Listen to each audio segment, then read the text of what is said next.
join 8 privileged guests. She had to experience it. What they did to him.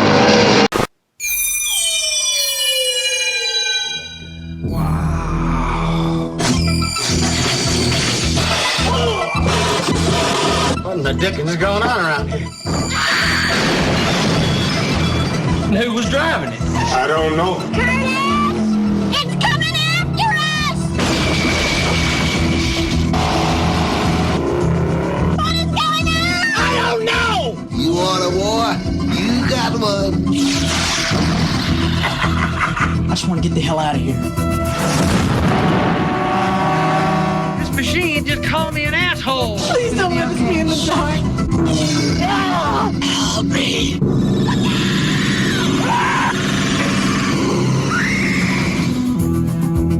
You're going to get us in an awful lot of trouble, man. We already in trouble. Maybe tomorrow will be our world again.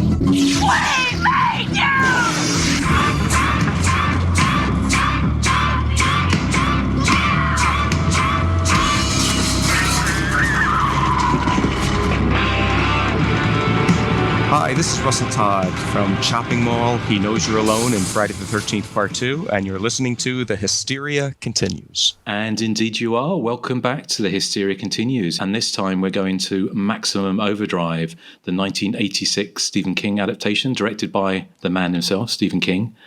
And it was chosen by a very special friend of the show, Ginny Hall Cameron, who's joining us. And if that name sounds familiar, we may have mentioned her before because she's probably our number one getter of sound bites introduced in the show from various conventions around the USA. So, Ginny, very excited to have you on the show. How are you doing? I'm doing great, guys. Nice to see y'all. Yeah, it's good. And you chose Maximum Overdrive for us, and it's kind of a slightly off, kind of not exactly off piece, but it's kind of I guess we can just discuss whether or not it's a slasher, but Slasher adjacent. Slasher adjacent. We can tell you've been listening to the show. Where are you in the United States, Ginny? West Point, Georgia. Okay. I'm actually less than a mile away from Alabama. Okay. Well, sounds good. Is it hot there at the moment? Oh yeah. It's hot here. We've got a heat wave at the moment, which is why I'm doing one of Eric's. I'm sitting in my pants, which is the UK and Irish for underpants. So because it's very, very hot here, it's over 40 degrees.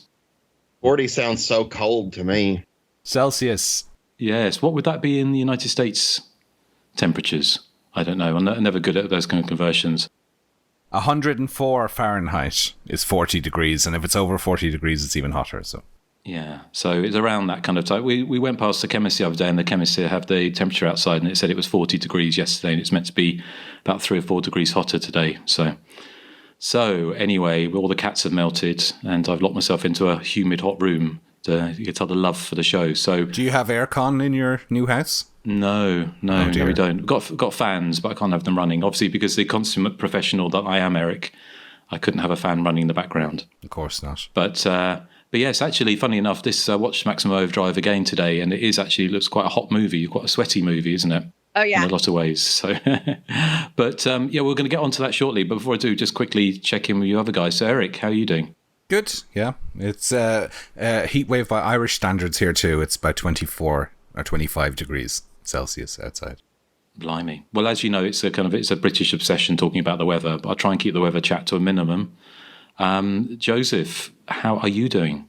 I'm good. How are you doing? Other than melting, because I'm melting here as well. It's very, very hot. Yeah, I'm doing good. Apart from we took Tiger, our cat, who's had a cone on for ages because he keeps on ripping his fur out.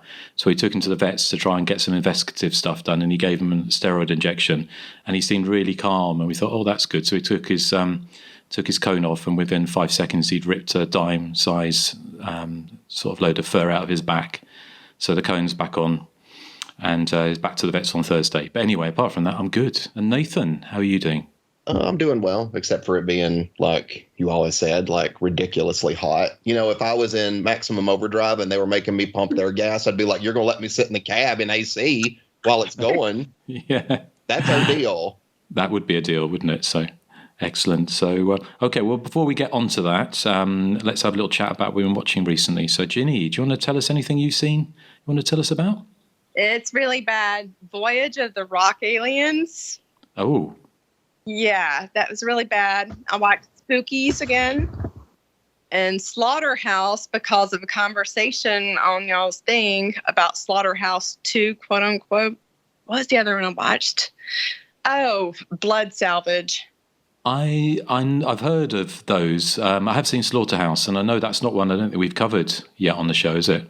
But Voyage of the Rock Aliens. I thought you were going to say the Voyage of the Demeter or whatever. The last Voyage of the Demeter, the Dracula movie. Is that what you're talking about? Demeter? I thought it was Demeter. I don't know. It's semantics on the show, but yeah. So any of those you would pick as a favourite, Ginny? Spookies is quite good bad. They had said one time that it was made like by 4 different people or something like that, or 4 movies mashed together. Can't remember the specifics. I think that's because I remember that used to always be on the video shelves back in the 80s, and Spookies, I think you're right. I think it was kind of mashed together by a number of different films. So I don't think I've ever seen it. We can probably pick it for the show. I mean, we are very loose with our slasher rules, so hey, why not? I mean, Spookies to me, it's slasher adjacent. Everything is slasher adjacent now. It's as much a slasher as Rabid Grannies, and that's all I'm going to say about it. Okay, interesting. Well, we talked about, actually, it was a Slaughterhouse, because we mentioned that we'll talk a little bit about the lost sequel I was looking to, and the title Slaughterhouse 2 came up, which, if you remember, way back in the mists of time, there were a number of like kind of lost slashes, inverted commas. It's kind of back in the kind of wild west of the internet, wasn't it? When people were able to put sort of fake titles on IMDb, and Slaughterhouse 2 wasn't it meant to feature what's her name, Julianne Moore, wasn't it, in an early role? But it was kind of roundly proved not to be true. But I think, Ginny, you said they are actually making a real sequel to Slaughterhouse. I couldn't believe it. I was like, wow, after all these years, okay, go for it. Yeah, so that's life imitating art, isn't it? I kind of guess. But, I'd read that Quentin Tarantino had a screening of it, and a lot of people, it was a full house. I was like, oh, I didn't know there was so much love for Slaughterhouse and Buddy. Yeah, okay, cool. Well, it's going to be, it's funny, a bit of symmetry that Julianne Moore's in the Patreon show we're doing later, and The Hand That Rocks the Cradle. So, so we're covering that on a different show. But thank you, Ginny. I look forward to hearing what you've got to say about your pick. But Erik, anything you've seen? No.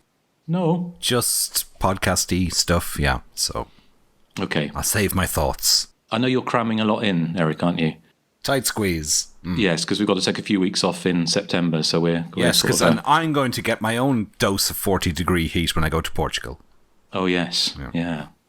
Well, hopefully it'll still be hot for you then, but better be. Yeah. Or else I'm going to come back an Antichrist. Oh, like an Inga style. Yeah. So you'll be sitting in the drizzle on the Portuguese beach. Yeah. Well, nothing says hot like a comeback. So, Erik, well, thank you. Joseph, how about you? I'm trying to think. I don't think I've watched anything since the last episode, so I'm going to say no. Okay. Nathan, how about you? I rewatched Deadly Blessing. I don't know why. I was just in the mood to watch that. And I love that movie. It's so good. Like, I'll definitely have to pick it soon because I think it's going to be a fun one for us to discuss. Surely we've covered Deadly Blessing. I don't think we have. Oh, it's another Blood and Black Lace, is it? Yes. I was sure we did Deadly Blessing. Yeah. What do you guys think of Deadly Blessing? Well, I'll save it for the show if you pick it sometime. Well, it's definitely slasher adjacent, isn't it?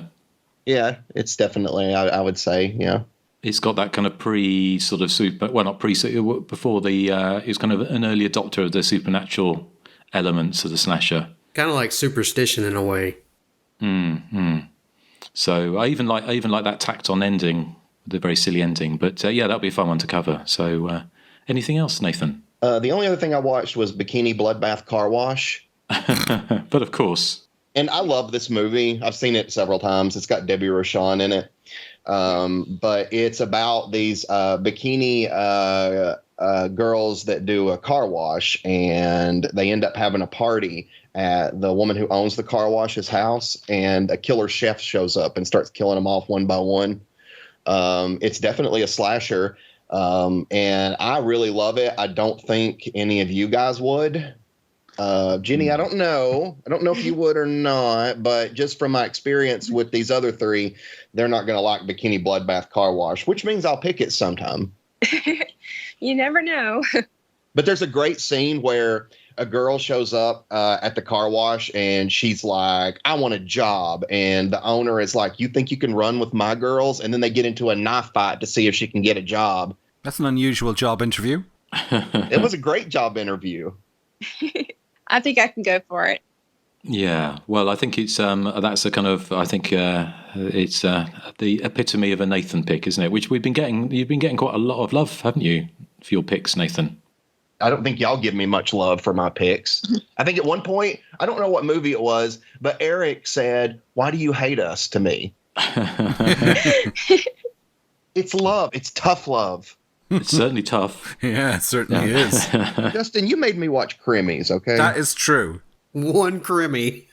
One Crimmy. No, I'm only going to make you watch one Bikini Bloodbath Car Wash.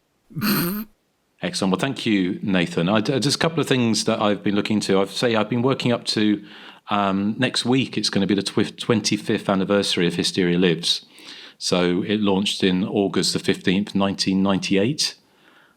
Which is a long, long time ago. So I've been working on getting some extra content and things up on Hysteria Lives ahead of the anniversary. And one of the reviews that I've been meaning to do for ages actually was for the Pool from 2001, which is a slasher we haven't covered yet on the podcast.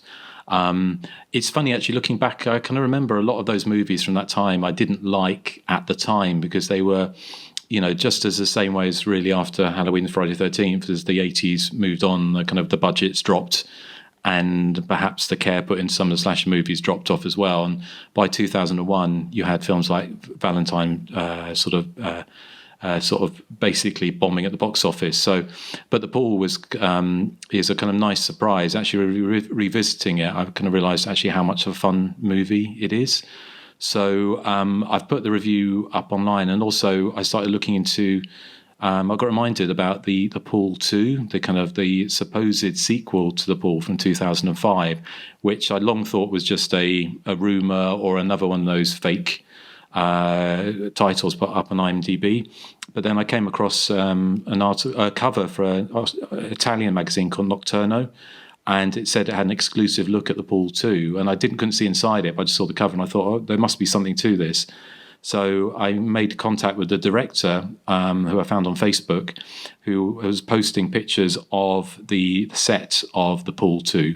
So I thought there's definitely something to it. And it turns out, not spoiler alert, but The Pool 2 does exist and it was released to Italian screens in 2005.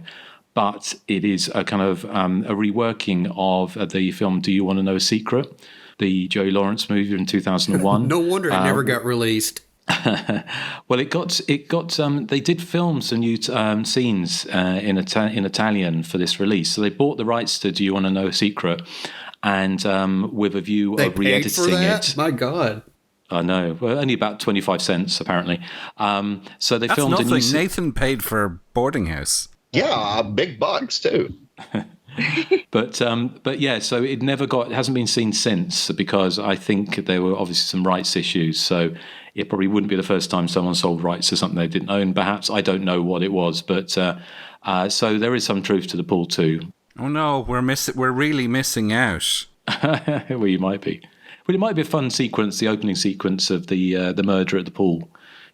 Trying to tie it into. And I think Do You Want to Know Secret? I haven't seen that movie since about 2001. And I remember we rented it on VHS with some friends or on DVD maybe who'd just seen Scream a bit late to the party and we really wanted to see another film like Scream. And unfortunately, they chose Do You Want to Know Secret? And so although I haven't seen it since 2001, I remember it being pretty dire. So have any of you guys seen it? Unfortunately. No. I didn't mind it. I didn't really mind it that much, but it's very tame. Like it's one of those movies where it's like the killer will attack someone and later they'll find that person tied up and scared rather than the killer just killing them. So I'm like, it's just kind of tame for me. I was like, I feel like maybe it would be for like a kid's horror movie. Like if a kid wanted to watch a horror movie, I'd let them watch Do You Want to Know a Secret? Wow, you really hate children, don't you, Nathan? Erik. Well, no, I've never seen this film. I shouldn't comment, but I'm just going to take Joseph's word for it. Yes, you should. Well, do you want to know a secret? I liked it. That's not really a secret. Yeah, that's not a secret. shock or anything. So, well, that was that. And also, I'm just finishing off a review. The other thing I was doing for the site is I was going to go back and look at some of the older reviews, because some of them are like 24, 25 years old. And some of them were written like about 4 paragraphs or even 2 paragraphs in like badly written, badly spelt. So I thought I'd go back and look. And I made them misjudged by, I picked Fatal Games as my first one, because I only gave it a 1.5 stars out of 5. And Nathan's always pulling me up on me giving films bad stars or not enough stars. And quite often when I rewatch a film, I kind of like it a bit more. So kind of Fatal Games, I think it still is a bit of a dud, unfortunately. It's got some great stuff in it. I love the kind of javelin-wielding killer in the tracksuit and hoodie. And it's got some nice cheesy touches, but it's not a great movie in my view. But I found some great background on it. So hopefully people find some new stuff. So Ginny, are you a fan of Fatal Games? I haven't seen it in a while. Is that Sally Kirkland? It is, yes. Yeah. It's been a hot second. I think like lots of javelin play in that one. It's been a bit since I've seen it. I need to rewatch it. I hope it's on Tubi. Yeah, well, it's... Actually, I think it is on Tubi. I think I saw it on there recently. Okay. Because I never saw that Tiny Tim horror film, like Blood Harvest or Bloody Harvest, and I saw that was on there recently. I'm like, all right, you write on my list to watch it, so I'll watch Fatal Games again, because it's been a second since I've seen it. Excellent. Well, we did cover it way back in the midst of time, didn't we? And we actually had an interview with Spice Williams-Crosby, who plays Coach Drew, I think, in the movie. I do actually, Nathan would be happy to hear, I do bump it up a star. We are on the right path, my friend, but I'm going to need you at some point to redo Splatter You and give it the stars that it deserves. I seem to remember I liked it a bit better when we covered it, didn't I? Yeah, you did. So yeah. I think that this time when you watch it, I'm pretty sure I'll see about 3.5 stars for this one. Well, I can guess it's time to move on to the main feature. And what have we got? Have we got a trailer? We have a TV spot for Maximum Overdrive. Excellent. Okay. Well, here's a TV spot for 1986's Maximum Overdrive, and we'll be back after this. My name is Stephen King.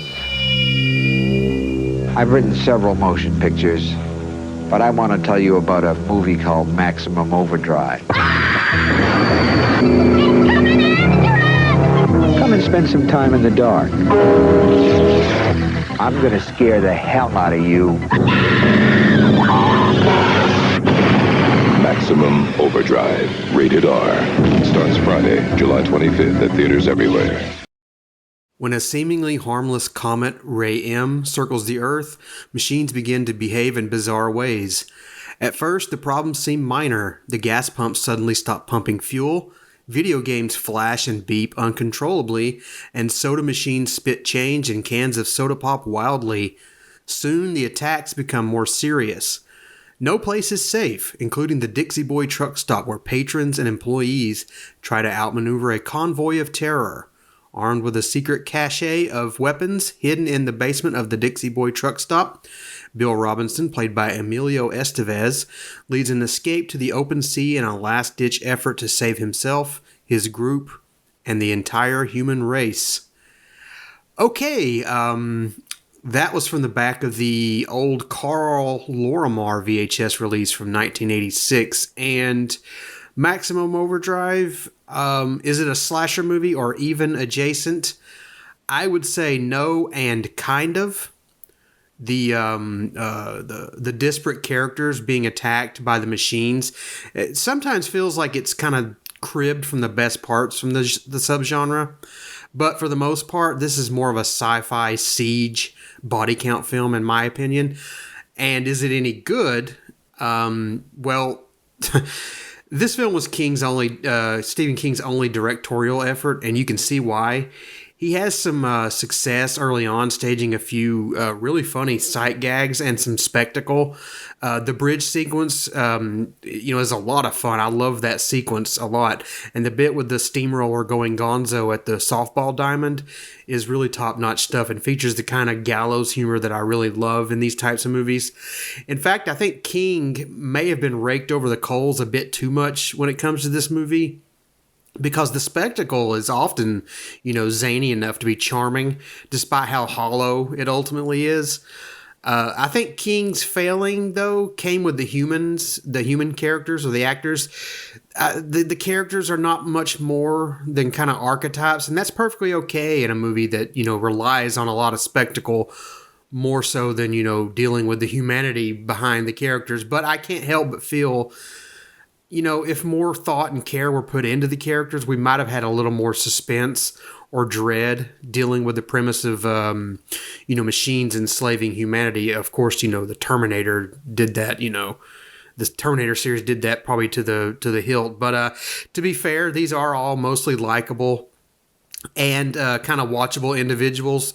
But I get the feeling even the actors saw the writing on the wall and decided to go for camp instead of pathos. But, again, this is a movie about machines enslaving humanity. So I suppose a certain degree of, silliness is warranted. And it is silly. We open with an ATM literally calling Stephen King an asshole. And then later in the film, a video arcade, seemingly comes to life and attacks old Giancarlo Esposito, long before he, went against Bryan Cranston on Breaking Bad. And I absolutely loved the Giancarlo Esposito's single line of dialogue when he's in that arcade. I won't repeat it here. It's just better left heard. One of the truck stop employees has a nervous breakdown, and she gives this crazy speech to the machines like, "We made you." And I think it's a lot of fun. And, you get poor Emilio Estevez consistently. He has the look of a man nervous for his career, and I can't say I wouldn't blame him. Lots of trucks and various other electronic equipment gets blown to smithereens. The characters hypothesize, briefly about their predicament, but spend more time rallying the troops for battle. You can call the title kind of apt because the film at least never lets up on the entertainment value, even if it comes at the expense of a rather green director who was blitzed out of his mind on cocaine, and more on that later. But overall, I think Maximum Overdrive is goofy, it's stupid, and it doesn't amount to much in the grand scheme of King's career, but I would be lying if I said it wasn't a wildly entertaining yarn. So Jenny, this was your choice for us to cover. Tell us your thoughts on Maximum Overdrive, please. I think this is like a comfort food movie for me. I've seen it so many times. I do see the slasher adjacent, like especially with the Green Goblin truck from the Happy Toys truck. It did kind of stalk them from time to time, but I do agree that it's not that much of a slasher film, so I do give it that. But it's just a lot of fun. I really like it. I really like Yardley Smith in it. She was only 21 at the time. I can't give anything else. Sorry, I suck today. No, that's quite all right.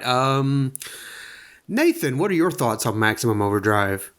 I absolutely adore it. That bridge scene, I could watch that scene over and over again. It reminds me of like Final Destination, like one of the opening Final Destination scenes. The bridge version is sort of like a 80s version of that to me. I will go to my grave defending Yardley Smith's character in this movie because so many people call her annoying and stuff, and I don't care. She is fantastic. I love her. Love her. Because she has that great line of, "Curtis, are you dead?" And that is one of my favorite lines. Yeah, he's really going to answer you.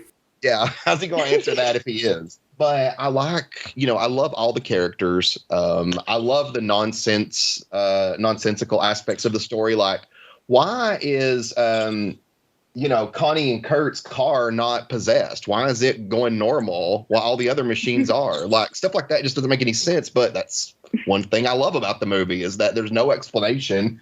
I think the car just got gypped. The comment was like, look, you ain't getting, sentient behavior like the rest of the machines are, but for some reason you're not.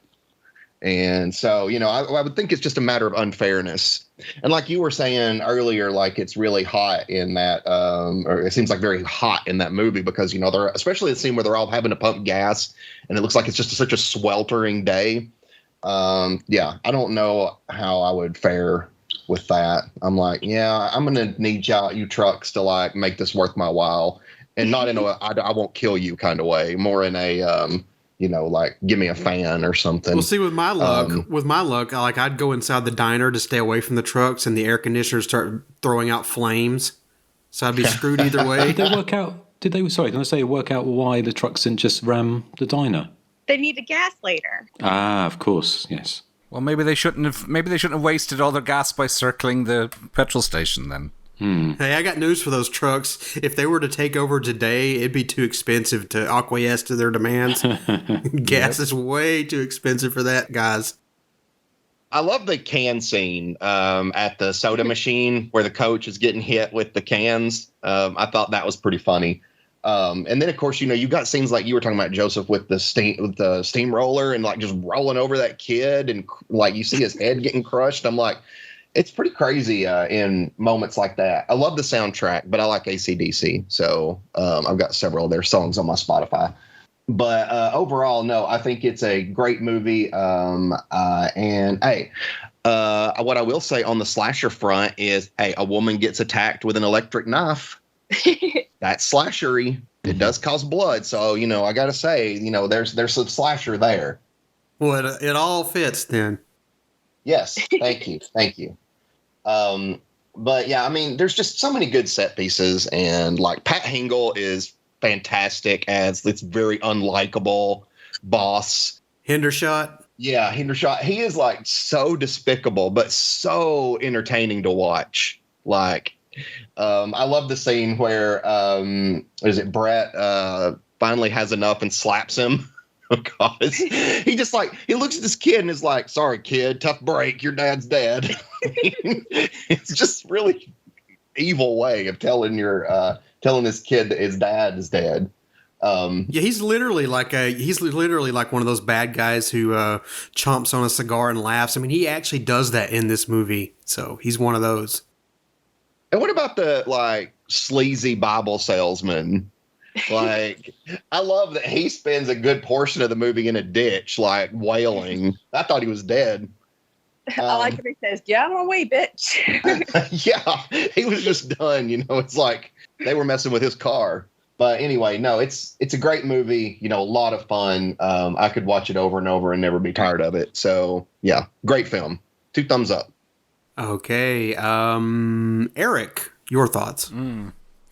Well, I did enjoy this film in the 80s, as far as I remember. It was one we rented quite a lot for whatever reason. I think my brother was a big fan of this.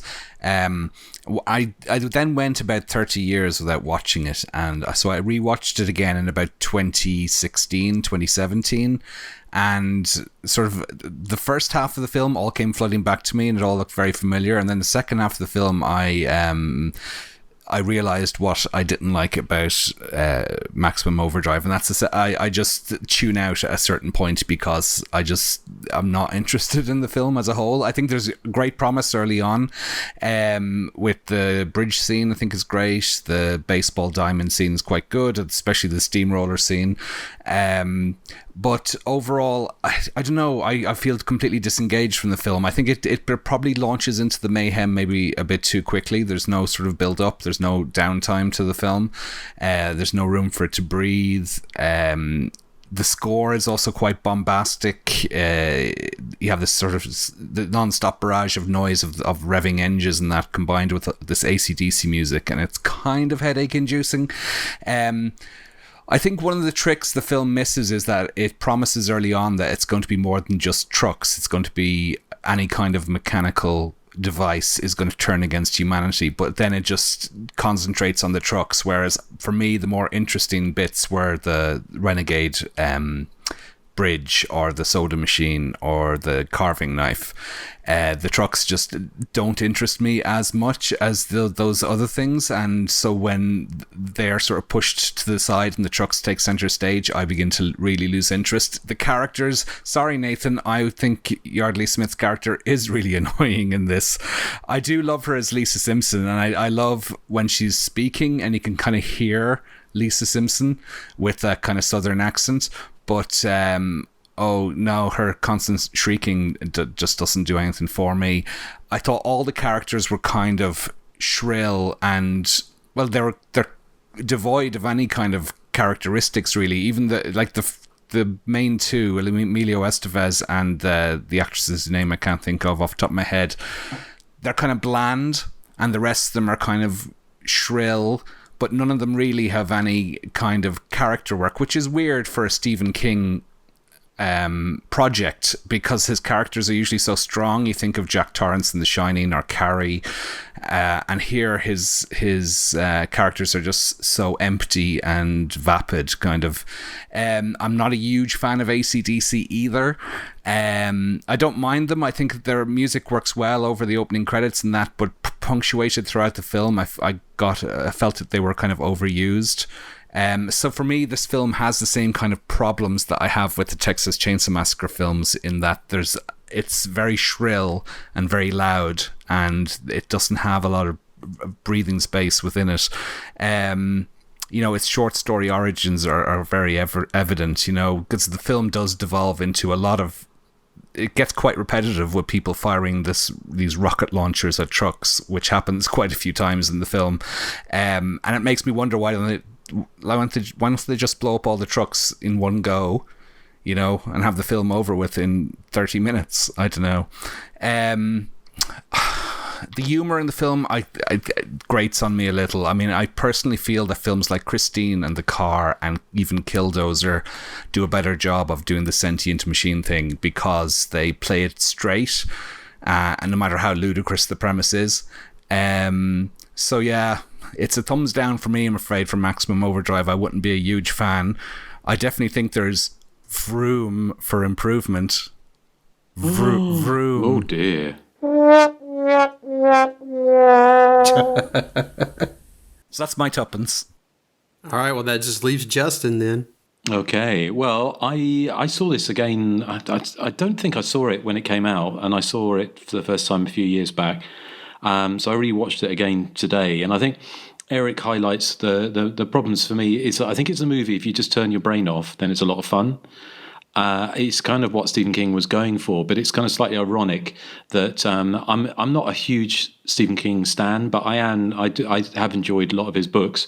And as Erik mentioned, the irony is in his books, they're very character driven. And quite often he leaves quite a lot of space for things to happen, a space for characters to breathe, and before the more horrific or fantastical things happen. So it's kind of strange that he doesn't do that in this at all. All the characters are ciphers; they're all kind of caricatures. There's nobody that you feel has any character beyond what they happen to be, like the cook or the hitchhiker or the newlyweds or anything like that. Having said that, isn't necessarily going to hamper the movie if it's just what it is turn off your brain. And for a dumb summertime horror blockbuster, which is what Stephen King sold it as, whether intentionally or not, it is strange. I mean, some of the background, I looked into this, I won't go into too much of it now, but him saying that, that was his intention. And as Joseph has said, and it's not libel because Stephen King has said it himself, that he was coked out of his mind throughout most of this movie, making this movie, and he was also drunk as well. And I think he just bit off more than he could chew with it, which I'm sure he would admit, which is part of the reason why Stephen King's never made another movie. It's kind of slightly ironic that Stephen King made this as a rebuttal to all the films, all the adaptations he hated of his own work, which included films like Firestarter, Cat's Eye, and especially The Shining, which of course now is regarded as a classic. But Stephen King hated The Shining with a passion, and it's funny that he came back rather than adapting a movie that was more character driven maybe taking on something like Pet Sematary or something like that, which of course was made later on. But again, it kind of that having that kind of novella or the short story thing, he kind of it's stretched over 96 or 93 minutes, whatever it is.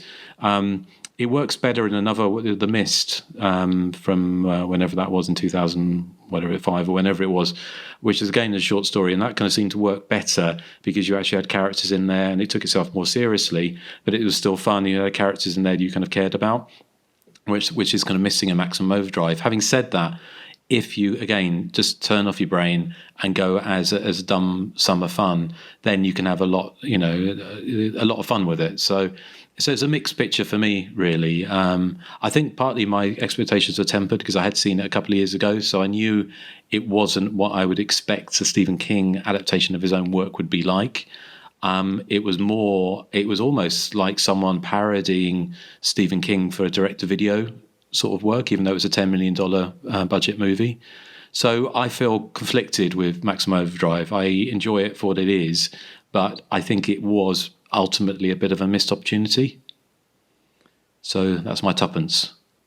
I want to say that that truck with the Green Goblin on the front, I don't know how that was a kid's truck, because if I was a kid, that thing would terrify the heck out of me. It looks evil. It doesn't look kid friendly. It looks evil. Yeah, I saw this at the movies with my cousin and my brother when it came out, and I remember just the first time I saw that truck, I was like, holy crap, that thing is just terrifying.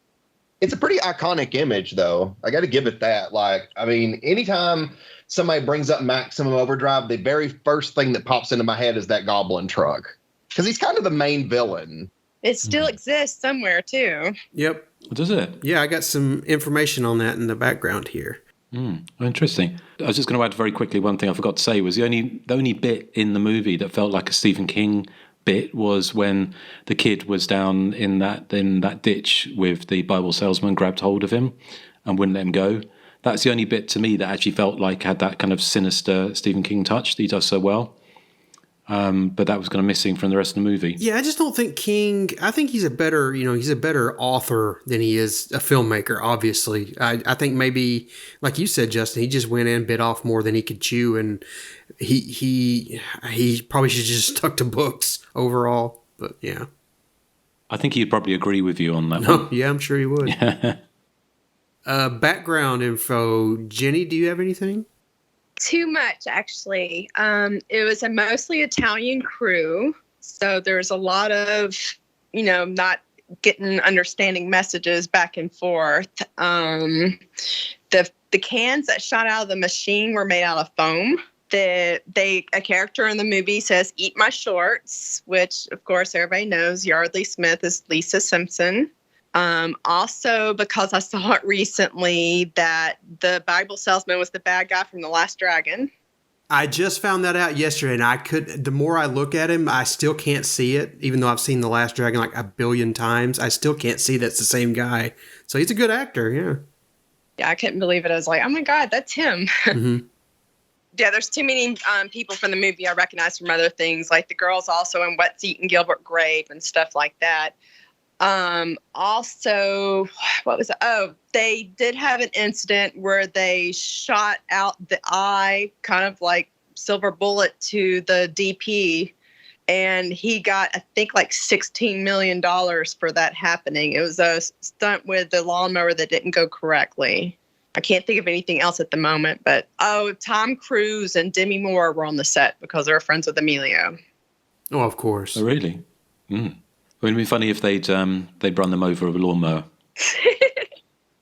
All right, well, I'll just read what I have here. Maximum Overdrive began life as Overdrive, simply Overdrive, and was shot in North Carolina in 1985 at some various locations, including the Screen Gem Studios and other spots, including a truck stop diner set they built specifically for the film, which kept drawing the attention of truckers who had no idea it was a movie set. They thought it was an actual truck stop, so they had to kind of shoo them away, and they eventually had to put adverts out saying, hey, this is not a real diner. We're filming a movie here. Please stop coming over here.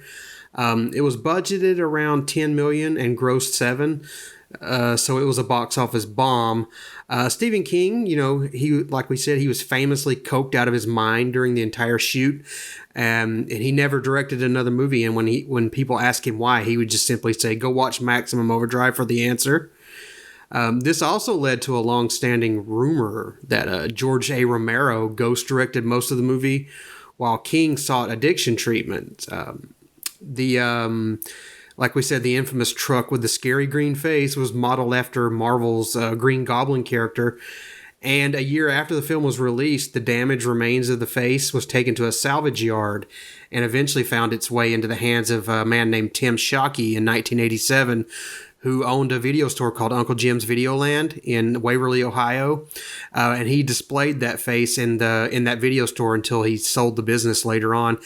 He kept the face, though, and began restoring it in 2011. And he now takes it to various horror movie conventions and comic book conventions across the USA and Canada. During the... Oh, Joe. Yeah. I'm like, if we had known about that back in the day, I would have driven to that video store. Yeah, me too. I'm not sure when that particular video store closed. It may have, or sold. It may have been long before we started going. But yeah, I would have loved to have seen something like that. But during the infamous lawnmower, like Jenny said, during the infamous lawnmower sequence, the cinematographer Armando Nanuzzi, he was injured in a freak accident when a splint of wood got caught in the blades, which King himself refused to remove for realism purposes, and it punctured the dude's eye. And he eventually lost that eye, and he sued King in the studios for $17 million, citing wanton and reckless behavior on set. They eventually settled out of court. I don't know how much for. Maybe he got the full 17. I don't know. But a couple of other points of interest for me. The sequence where Connie and Kurt are chased by the tow truck. The location is now a bodega called the Kicking Mule. Additionally, the Screen Gems studios still remain at the exact same location in Wilmington, North Carolina. Stephen King initially wanted to cast rocker Bruce Springsteen in the lead role that eventually went to Emilio Estevez. And King lamented later on that the casting decision took all the joy out of directing the film, though he's never really elaborated beyond that. And the last thing, like you said, about Yardley Smith, one of the grips, Joe D'Alessandro. Yeah, Joe D'Alessandro. He remembered chatting with Yardley Smith during the end of production on Maximum Overdrive, and she excitedly mentioned landing a voice gig on a series of animated skits on an upcoming variety show fronted by Tracy Ullman. Of course, they didn't know at the time what those animated skits would become. The Simpsons, of course. But Maximum Overdrive was referenced on The Simpsons, I think a couple times, but in particular on an episode called Maximum Homer Drive from 1999. And that's all the background I have on Maximum Overdrive. Over to you, Nathan. What do you have for us? I know you got a lot. No. But by astonishing coincidence, everything I had, you and Jenny have already said. I mean, I don't know how this coincidence keeps happening, but it does. That old chestnut again. Erik, do you have anything? Yes, I'll chime in with a few bits and pieces. Okay, so this is based on the short story Trucks, which appeared in the Night Shift collection, which was, I think, early 80s. And Trucks was eventually made into a TV movie in 1997, directed by somebody called Chris Thompson and starring Timothy Busfield. I haven't seen it, but does anyone seen Trucks, made for TV movie 1997? I saw it once when it came out, but I don't remember anything about it. Yeah, Stephen King has called it the worst adaptation of one of his works after, ironically taking on the gig in an attempt to right some wrongs from previous adaptations. The Green Goblin is a nod to the villain from the Spider-Man comics. This has been filmed at the same time as Blue Velvet, They were being shot quite near each other, and the two crews used to hang out. As you said, it started filming on July the 14th, 1985, which is the day after Live Aid, and also 8 days before Toyah released her classic album Minx. And Stephen King had multiple copies of Minx shipped to the set in Wilmington, North Carolina, and they'd all sit around listening to the album all the time. Eric, no wonder it turned out like this. Eric, was it a Minximum Overdrive? It was. Well done. Minximum Overdrive. Yes. Filming finished on October the 2nd of 1985. The budget, as you said, was $10 million. King was given carte blanche to do what he wanted on the film, which kind of reminded me of that, again, going back to The Simpsons, that Simpsons episode where Homer meets his long-lost half-brother, and the long-lost half-brother is this really successful businessman, and he gives Homer just free reign to design a new car, which ultimately brings his company down to its knees, which is kind of what happened to Dino De Laurentiis by giving Stephen King so much freedom to make what he wanted, and then the film completely tanked. But anyway, when he sent his first cut to the MPAA, they said there were 10 points in the film that would give it an X rating, so he had to tone it down a bit. In a Fangoria interview from the time, they were reporting from the set, he said he wanted to make a, quote, moron movie, kind of like Back to the Future or Rambo, which he described as moron movies. What? So he was more...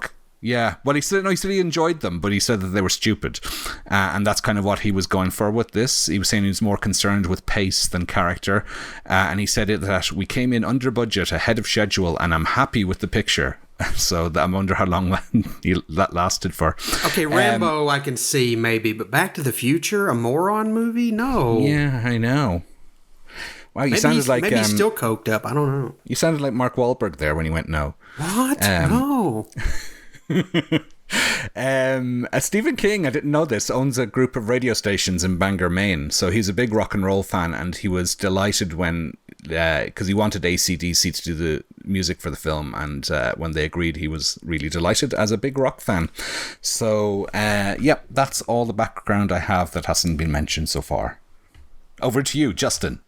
Okay, well, I do have a few other little bits. You mentioned about the movie being threatened with an X rating, because I remember buying Fangoria back in the day, and there was a image in there of the coach with this kind of big blood blister on his head that was spurting blood, which isn't in the movie.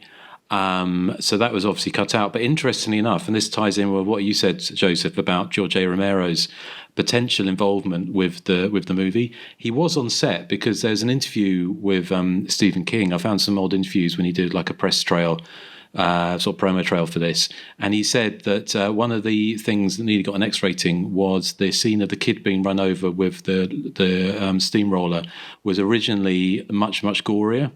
And he said that it grossed out George A. Romero, who was on set and saw it, or he saw an early draft of it.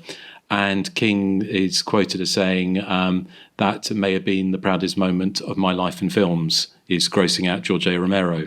It seems like everyone who's anyone was on the set of this film. Tom Cruise and was it Demi Moore? Demi Moore, yeah.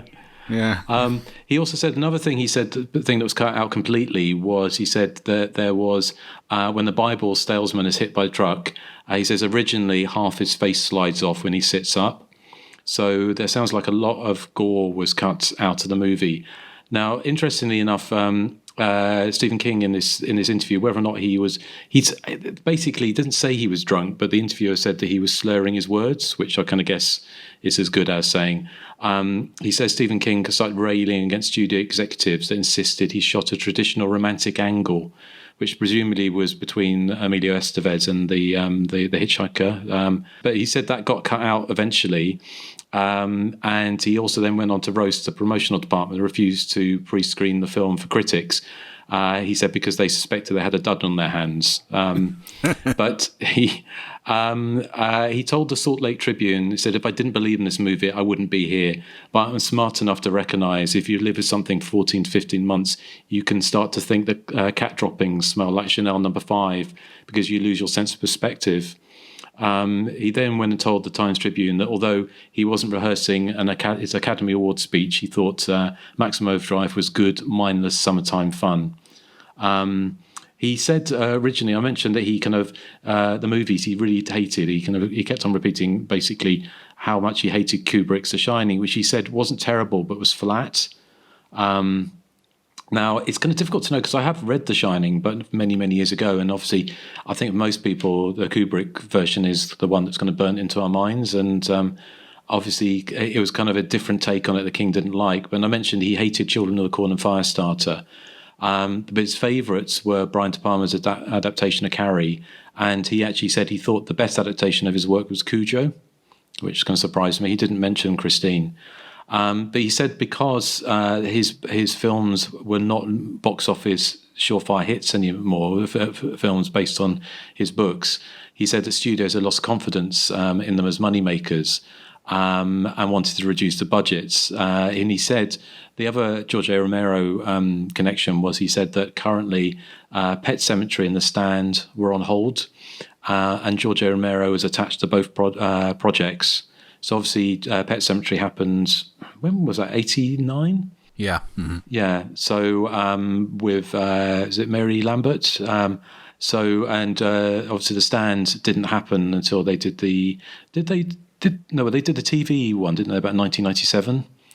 Which I kind of watched, but he said because that one was it was such a grand scale to it that it would cost far too much money to turn into a film, and because his films weren't making money at the box office, so it almost seemed like Maximum Overdrive was like the ultimate fuck you to studio executives, and he just kind of almost derailed his own career with it on purpose.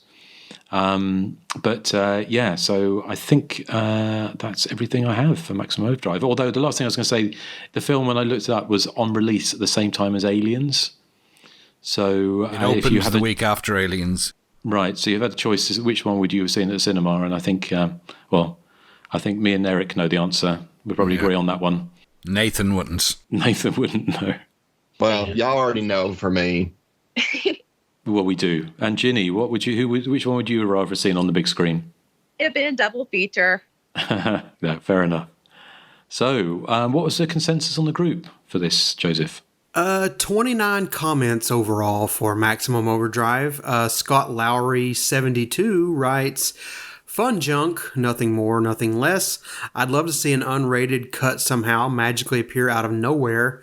If Nathan can will a 2.5-hour cut of Boarding House into existence, someone could do the same for Maximum Overdrive." Rob68 Med says, "Absolute garbage, dreadful, terrible, and a dire piece of junk. Not a slasher! ! So I don't think he likes this movie. Follow us on Facebook and Instagram to stay up to date on all that we're doing. Listen on Apple, iHeartRadio, Spotify, YouTube, and about 1 billion other podcatchers, both good and bad. Join us on Patreon for as little as $1 per month, or select a tier that fits your budget. In return, we have nearly 200 exclusive episodes at the ready. That's patreon.com/The Hysteria Continues, all one word. And the same goes for our email address for feedback. The Hysteria Continues @gmail.com. Over to you, Justin. Excellent. And, I guess it's time for that other travesty. It's my joke of the week. It's so great and fantastic. What is a truck's favorite fashion accessory? Earrings.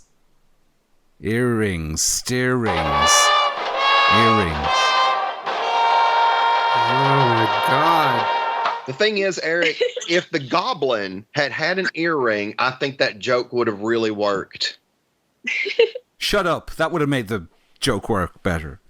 Erik, I think you've outdone yourself. That was probably the worst joke of the week you've ever done. So that's some achievement, isn't it? Yeah, I hope your Patreon joke is better. I'm not going to take any nonsense from you, Johnson. They're just bullying you now, aren't they, Erik? They are. Anyway, I've got some feedback to read. Okay. And this is more love for Nathan. This is from Lou from Boston. Hey guys, Lou from Boston here. I feel compelled to message you for 2 reasons. Terror at 10 Killer in 4K and your recent commentary for The Last Slumber Party. Both of these movies I discovered via your podcast, and by extension, of course, Nathan. I have actually made the phrase Nathan pick a regular descriptor for movies of a certain, let's say, charm. Anyway, your commentary on The Last Slumber Party was illuminating. I never even considered that it wasn't shot around 1987, but listening to the commentary and watching it slapped me in the face, oh matron. The styles absolutely point to 1981. Is this movie actually brilliant? Is it, Nathan? Yes. There you go. Secondly, the 4K of Terror at Tenkiller is a revelation. Is it a great movie? Not at all, he says. What does Nathan say for Terror at Tenkiller? Is it a great movie? It's a very fun movie. This restoration really made me see it in a new light, and it's lighter too. So to summarise, what if all Nathan picks are as brilliant as Nathan says? I am this close to jumping on the Alice is not dead train. Actually, just before we go on, Erik, Ginny, what do you think about Alice, the Alice situation? Was she dead at the end of, the beginning of Friday the 13th, Part 2? I'm just saying I love you, Nathan. I can't contribute to that. I can't. That's very, very diplomatic. She's deceased. She's no longer with us, y'all. She sends me postcards. We're good. Yeah. Anyway, Lou from Boston says, one more thing, this may be controversial, but it occurred to me the other day while rewatching Basket Case that it is a slasher movie. Hear me out. Replace Belial with a knife, and it's a slasher film. Belial is Dwayne's weapon, and he's on a revenge trip and kills people off one by one. So what I'm saying is, any chance you will cover Basket Case on a future show? Why not? We just covered Maximum Overdrive. Exactly. Keep up the great work, Lou from Boston. P.S. Justin, there's a P.S. for you. Can us fans expect a sequel to Teenage Wasteland? I don't know. I'm not working on anything specifically. I'm putting my energy into the podcast and also the website at the moment. But I never say never about an updated version of the book. So that might be upcoming. No news on that at the moment. So what are we covering next time? Nathan, oh God. It is my pick. Well, don't be too disappointed, Justin, but I went with Leatherface, Texas Chainsaw Massacre 3. Because, the Texas Chainsaw Massacre game comes out next week, and I am super duper excited for it. And it looks like it's going to be really good and a lot of fun. Cool. Okay, well, we got that to look forward to. And Ginny, have you got any conventions lined up? I'm going to go Days of Dead, I think, but nobody's really looking exciting coming up, so I don't know. I haven't been to a convention since like 2013, I think it was. I really want to go to another one so badly. If some decent guests show up to that one, I might try to go. I really, really want to go to another convention. I did try to go to get Giancarlo Esposito at the Comic-Con to get him to say something about Maximum Overdrive. He didn't show up because it was Sunday.